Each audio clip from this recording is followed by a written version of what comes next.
নাজিল হবে। শর্ত দিল আল্লাহ তাআলা, এই খাদ্য খাওয়া কিন্তু জমা করবা না। পুঁজিবাদী অর্থনীতি এখানে শিকড় কেটে দেওয়া হয়েছে, জমাতে পারবা না। রাত্রে খাদ্য নাজিল হবে। এই খাদ্যটা কি কি আছে? আপনার এই পাখির গোশত ভোনা, তারপরে যে হালুয়া, এই ধরনের খাদ্য, মান্না ফাসসালওয়া, এর পুরো ব্যাখ্যা নিয়ে অনেক কথা আছে। এই খাদ্য রাত্রে নাজিল হয়, ওরা পেট ভরে খাবে, জমা করবে না। সব থেকে বড় শর্ত আল্লাহ তাআলা, আমি পানি দিলাম পাথরের থেকে, খাদ্য দিলাম আকাশ থেকে, কিন্তু আল্লাহর জমিনে ফিতনা, ফাসাদ, বিভ্রাট সৃষ্টি করতে পারবা না। এটা আল্লাহ শর্ত দিয়ে দিলেন, যেগুলো খাবা কিন্তু আমার এই জমিনে ফিতনা সৃষ্টি করতে পারবা না, ফাসাদ সৃষ্টি করতে পারবা না, বিভ্রাট সৃষ্টি করতে পারবা না, আমার আইন কাছে মন করা মতো আপনি চলতে পারবা না। আল্লাহ এই শর্ত দিয়ে দিলেন। এখন এই কোরআনের আয়াতের সমালোচনা করে পৃথিবীর বিভিন্ন লোক, যে এটা কি সম্ভব যে আকাশ থেকে হালুয়া, গোশত এগুলো পড়বে, খাদ্য পড়বে, এইটাও গাঁজা দেবো? আসলে সম্ভব নাকি? এই সম্ভব? আসলে সারা বিশ্ব ভ্রমণ এটা আসলে সম্ভব না। যে সাগর ব্যবহার যে সম্ভব নয়, সাগরের উত্তর হতে একটাই, রাত্রে শিশির পড়ে, রাত্রে শিশির পড়ে, তা রাত্রে যদি শিশির পড়ে আর যদি 10টা 11টার সময় তার অস্তিত্ব না থাকে, তাহলে এটা পড়লে হবে কেন? বৃষ্টি মানে পড়ে না? আজকে যদি বৃষ্টি বন্ধ হয়ে যায়, পৃথিবীতে বৃষ্টি বলতে আর কিছু থাকবে না। এখন থেকে 100 বছর পরে যখন বৃষ্টির ইতিহাস পড়ানো হবে, ওই সময় তথাকথিত মূর্খ বুদ্ধিজীবীরা বলবে এটা ফালতু কথা। কারণ তখন তো পানির কেজি হবে 50,000 টাকা। যে জিনিসের কেজি 50,000 টাকা করে, সেই জিনিস আকাশ থেকে পড়তো আর মানুষ খাতো, খাবার বাইরে চলে যেত, নষ্ট হয়ে যেত, এই সম্ভব নয়।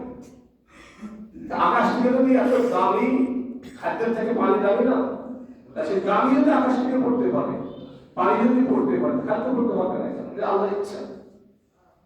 আকাশ থেকে যদি শিশির পড়তে পারে, তাহলে খাদ্য পড়তে পারবে না কেন?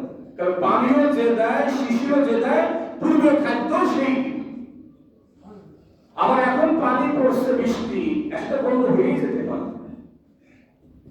কিছু কিছু বিষয় থাকে যেটা বুদ্ধিমত্তার সাথে আলোচনা আসলে কমন সেন্স দিচ্ছে, এটাকে পারতে পারে।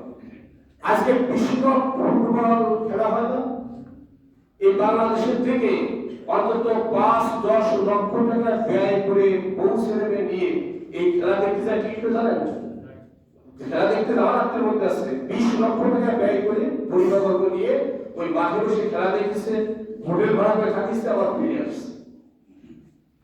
কি দেখতে গেছে? একটা বল নিয়ে 22টা লোকে খেলাধুলা করে। এখন যদি খেলা বন্ধ হয়ে যায় আর 200 বছর পরে যদি ফুটবল খেলার ইতিহাস বলা হয়, তাহলে এই তথাকথিত সাগর বুদ্ধিজীবীরা কি বলবে?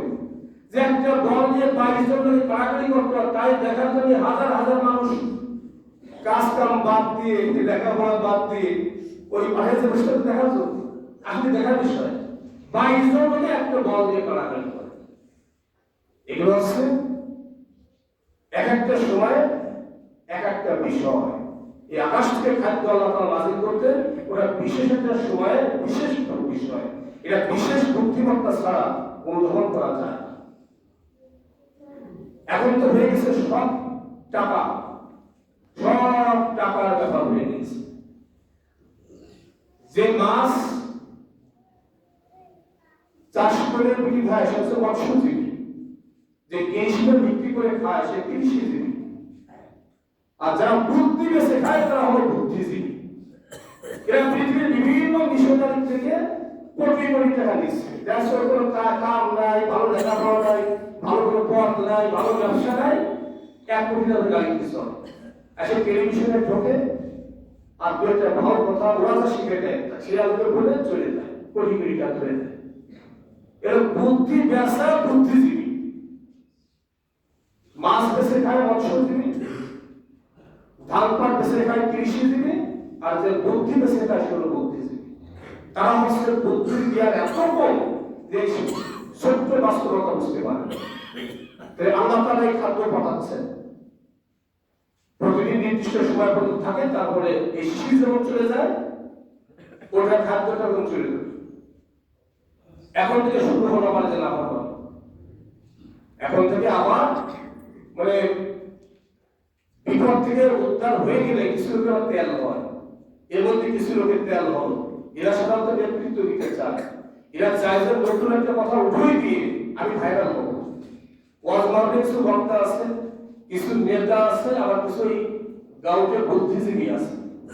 এই বুদ্ধিজীবীরা চায় যে কখন একটা মন্দির ভাঙবে, কখন একটা মূর্তি ভাঙবে, কখন একটা এই আমাদের এই গুরুর লোক মারা যায়, এই ঘটনা যত ঘটবে ওরা তত ভাইরাল হবে, ওদের দর্শকরা আসার সুযোগ হবে। এই ব্যাপারে কিছু লোক ওই সময় আর কি গজালো, তারা বললো ওয়াইস কুনতুম ইয়া মূসা লান নাসবিরা আলা তাআমিন ওয়াহিদ, হে মূসা আমরা এক প্রকার খাদ্য খেয়ে আমরা এটা পারবো না। প্রতিদিন খাদ্য কি আসে? একই খাদ্য আসে, প্রতিদিন একই খাদ্য আসে, এই এক দুই প্রকার খাদ্যের পর আমরা টিকে থাকতে পারবো না। তোমরা কি চাও? বললো যে তোমার রব আল্লাহকে ডাকো, উনি আমাদের জন্য ব্যবস্থা করে দিন কৃষিজাত খাদ্য দ্রব্য। তখন আমরা ইসলাম সেটা খাবো।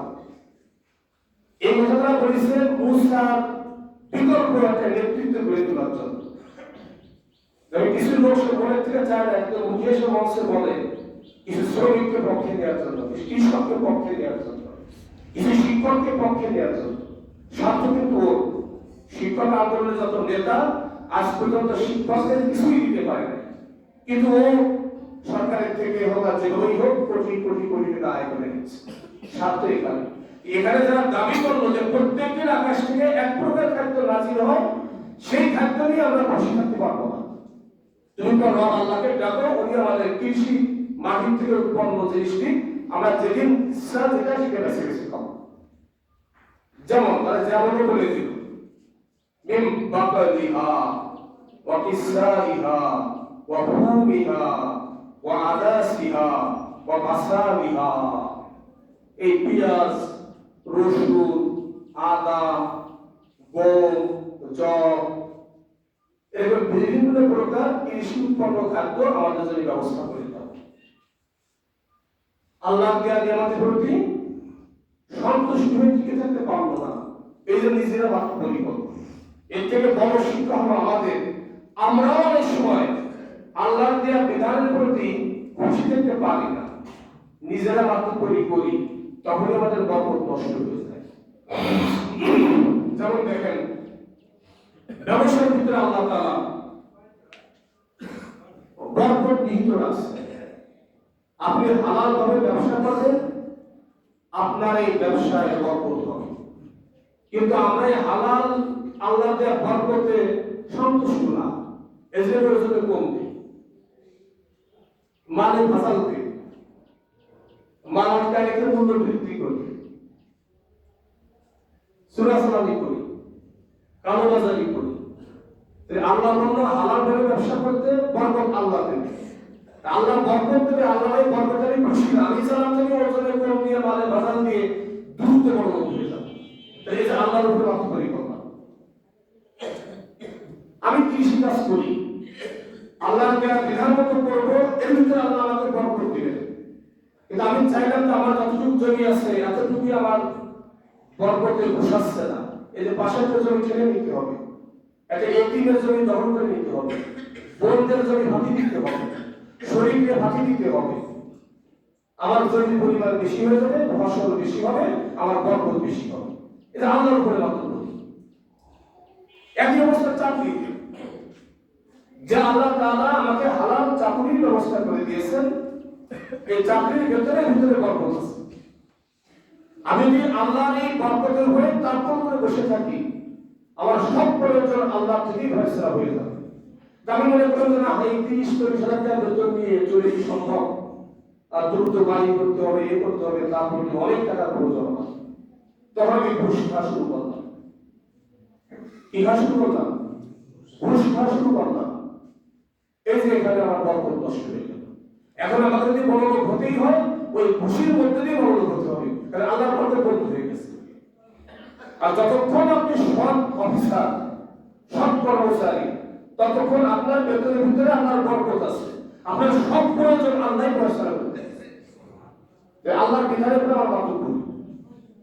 একই অবস্থা মেম্বার, চেয়ারম্যান, এমপি, মন্ত্রী, প্রধানমন্ত্রী সবার ক্ষেত্রে বেতন আছে। এই বেতনের উপরে যদি হয়তো আবু বকরের মতো খুশি থাকে, হয়তো ওমরের মতো খুশি থাকে, ওনাকে না খেয়ে মারা গেছিলেন না, ওনার ছেলেমেয়েকে না খেয়ে মারা গিয়েছে, ওনাদের এই সামান্য হিসাব করার টাকা দিয়ে সংসার চলতো, আমার এত বেতন দিয়ে চলবে, একে মনে করে যদি ওনার এখন টিকে থাকে, তাহলে একটা এমপি, মন্ত্রী, চেয়ারম্যান যে বেতন ওই ভিতরে আমরা বরকত দিয়ে দেব।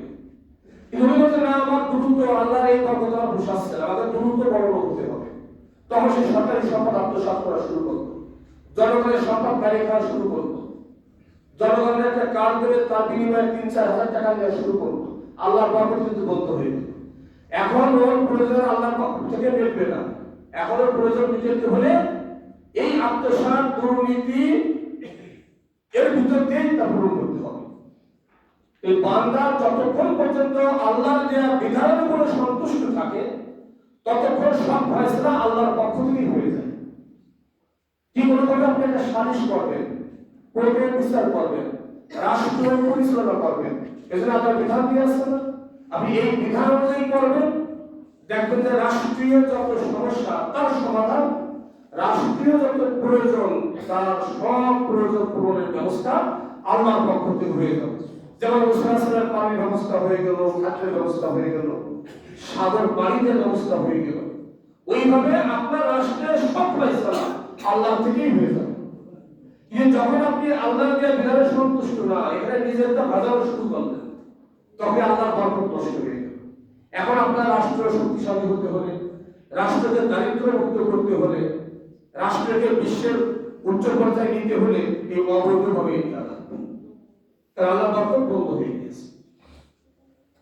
তাহলে এখানে আজকে আমাদের মূল শিক্ষা হলো মুসা আলাইহিস সালামের জন্য, তার উম্মতদের জন্য আল্লাহ তাআলা যেভাবে একটার পর একটা বরাদ্দ করে দিয়েছেন, সাগরের ভিতর দিয়ে রাস্তা হওয়া, পাথরের ভিতর থেকে পানি বের হয়ে আসা, আকাশ থেকে খাদ্য পড়া, এই করে যদি ওরা খুশি থাকতো, ওদের সব সমস্যার ফয়সালা আল্লাহর পক্ষ থেকে হয়ে যেত। কিন্তু যখনই তারা আল্লাহর এই দিয়া বরকতের উপর, রিজিকের উপর, বিধানের উপরে মাতুব্বরি করেছে, আরো অতিরিক্ত চেয়েছে, বিকল্প চেয়েছে, তখনই আল্লাহ বরকত বন্ধ হয়ে গেছে। বন্ধ হওয়ার কারণে তাদেরকে ওই খাটিয়ে পিটিয়ে চাষ করে খাটি হয়েছে। আর চাষের যখনই পর আসছে, তখন এই যে কারাগারি চুরি ডাকাতি প্রয়োজন আছে। আমার খাদ্য যদি আকাশ থেকে পড়ে, আমার চুরি করার কোনো প্রয়োজন আছে? ডাকাতির প্রয়োজন আছে? আর ওই দেখছে বন্ধ হয়ে এখন যে চাষ করেছি ফসল ভালো হয় নাই, তাহলে আপনার টাকা গায়ে নিতে হবে, এই যে চুরি ডাকাতি শুরু হয়ে যাচ্ছে। সম্মানিত মুসলিমরা, আলোচ্য বিষয় হলো যে ব্যক্তি একামতের দিনের জন্য কাজ করবে, সংগ্রাম করবে, আল্লাহর উপর, আল্লাহর দেয়া বিধানের উপরে টিকে থাকবে, তার জন্য পথ দুইটা।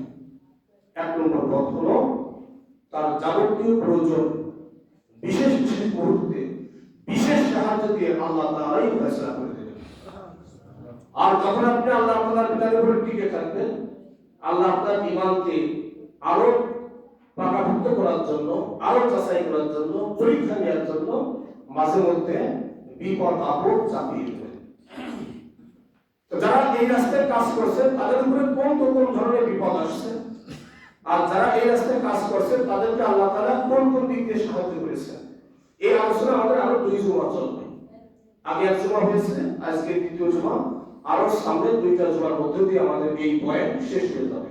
এই পয়েন্ট শেষ হলে আমরা বুঝতে পরবর্তী গুলি চলে যাবো ইনশাআল্লাহ। আল্লাহ রাব্বুল আলামিন আমাদের সকলকে কোরআনের বরকত লাভ করা, কোরআনের বরকত হাসিল করা, কোরআনের বরকত দ্বারা আমাদের কলকে আলোকিত করার তৌফিক দিন। আমিন। তৌফিক